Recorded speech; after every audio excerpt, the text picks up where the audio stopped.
આવા આક્ષેપો કોંગ્રેસ ખૂબ લાંબા સમયથી દર વર્ષે કરે છે.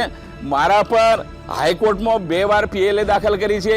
એમાં હાઈકોર્ટે એને ક્લીન ચીટ આપી છે. હું 25 વર્ષથી રાજકારણમાં છું, ક્યારે મારા પર કોઈ આક્ષેપ થયો નથી. 3 વર્ષની અંદર રાજ્યની અંદર પંચાયત મંત્રી તરીકે કામ કરી રહ્યું છે. 1 રૂપિયાનો પણ ભ્રષ્ટાચાર નથી. મનરેગા યોજનાને એટલે લાવવામાં આવી હતી કેમ કે તેનાથી ગરીબ માણસોને ગામડામાં જ રોજગારી મળે, સાથે જ ગામડામાં એક જરૂરી આંતરમાળખું જેમ કે રોડ, રસ્તા અને તળાવનો વિકાસ થઈ શકે. પરંતુ ગુજરાતના દાહોદ જિલ્લામાં મનરેગા યોજનાનું અધધ 71 કરોડ રૂપિયાનું કૌભાંડ બહાર આવ્યું છે.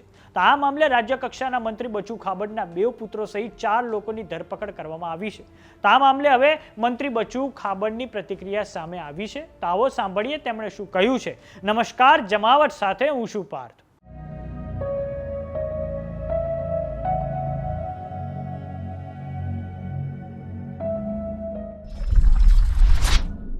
ગુજરાત સરકારના રાજ્ય કક્ષાના મંત્રી બચુ ખાબડના 2 દીકરાઓનું નામ મનરેગા યોજનાના કૌભાંડમાં સામે આવ્યું છે.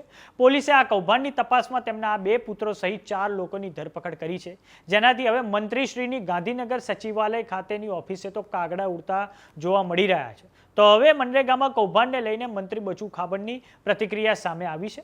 મંત્રી બચુ ખાબડે કહ્યું છે કે અત્યારે જે મનરેગાની વાત ચાલે છે એ વાત કોંગ્રેસ કરે છે અને છેલ્લા 6 મહિનાથી કોંગ્રેસ આક્ષેપ કરે છે. મારા દીકરા મટીરિયલ સપ્લાયનું કામ કરે છે, બીજું કંઈ નથી કરતા. અમે ઓપન માર્કેટમાં પણ માલ વેચીએ છીએ. અમે વેપારી છીએ, અમે લેબર નથી. લેબર માટે અમને કોઈ પણ ઓર્ડર આપવામાં આવ્યો નથી અને એના માટે આ ફરિયાદ કરવામાં આવી છે. આ કોંગ્રેસના આક્ષેપ છે. અમને ન્યાયતંત્ર પર ભરોસો છે. હું 25 વર્ષથી રાજકારણમાં છું. મારા પર 1 રૂપિયાના ભ્રષ્ટાચારનો આક્ષેપ નથી. કોંગ્રેસ માત્ર વિરોધ કરવા જ આ આક્ષેપ કરી રહી છે. તો આ સાંભળો મંત્રી બચુ ખાબડ શું બોલ્યા છે. દાહોદની અંદર નરેગા માટેની વાત ચાલે છે, તે વાત કોંગ્રેસ કરી રહી છે. છેલ્લા 6 મહિનાથી કોંગ્રેસ આક્ષેપ કરી રહી છે ભ્રષ્ટાચાર થયો છે. અમારા બારિયા તાલુકા અને ધાનપુર તાલુકામાં 35 એજન્સીઓ જેવી એજન્સીઓએ કામ, જે મટીરિયલ સપ્લાય કરવાનું કામ છે. મારા દીકરાઓ પણ 2018થી કામ કરે છે.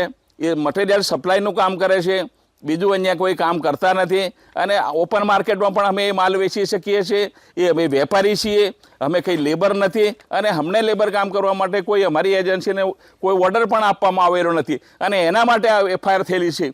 એના માટે વહીવટી તંત્રની તપાસ કરી રહી છે. સરકારને વહીવટી તંત્ર પર મને પૂરો ભરોસો છે. જે કંઈ નિર્ણય આવશે અમે સ્વીકારવા તૈયાર રહીશું. આવા આક્ષેપો કોંગ્રેસ ખૂબ લાંબા સમયથી દર વર્ષે કરે છે. મારા પર હાઈકોર્ટમાં 2 વાર PLA દાખલ કરી છે. એમાં હાઈકોર્ટે એને ક્લીન ચીટ આપી છે. હું 25 વર્ષથી રાજકારણમાં છું, ક્યારે મારા પર કોઈ આક્ષેપ થયો નથી. 3 વર્ષની અંદર રાજ્યની અંદર પંચાયત મંત્રી તરીકે કામ કરી રહ્યું છે. 1 રૂપિયાનો પણ ભ્રષ્ટાચાર નથી. મારી તમામ યોજના ઓનલાઈન, બદલી બઢતી પણ ઓનલાઈન કરીને હું આજે રાજ્ય સરકારનો વિશ્વાસનાથી કામ કરી રહ્યો છે.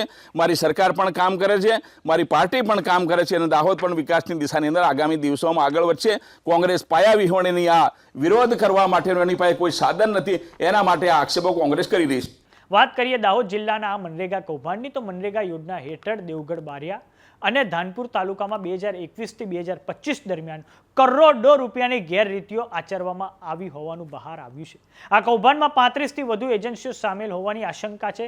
તપાસમાં જાણવા મળ્યું છે કે કામો કર્યા વિના બિલો ઉપાડી લેવામાં આવ્યા હતા, જેમાં 300 થી વધુ ચેકડેમ બનાવવાનો દાવો કરીને 16 કરોડ રૂપિયાની તો ચૂકવણી જ માત્ર કરવામાં આવી હતી. આ ઉપરાંત જોબ કાર્ડમાં બનાવટી એન્ટ્રીઓ, શ્રમિકોની સંખ્યામાં ખોટો વધારો અને નબળી ગુણવત્તાના કામો દ્વારા સરકારી નાણાંનો દુરુપયોગ કરવામાં આવ્યો હતો.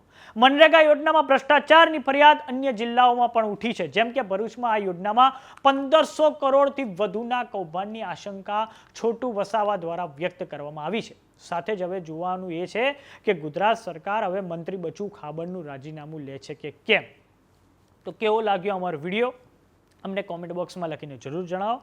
જો તમે અમને YouTube પર જોઈ રહ્યા તો સબસ્ક્રાઇબ કરો. જો તમે અમને Instagram અને Facebook પર જોઈ રહ્યા તો ફોલો કરો. નમસ્કાર.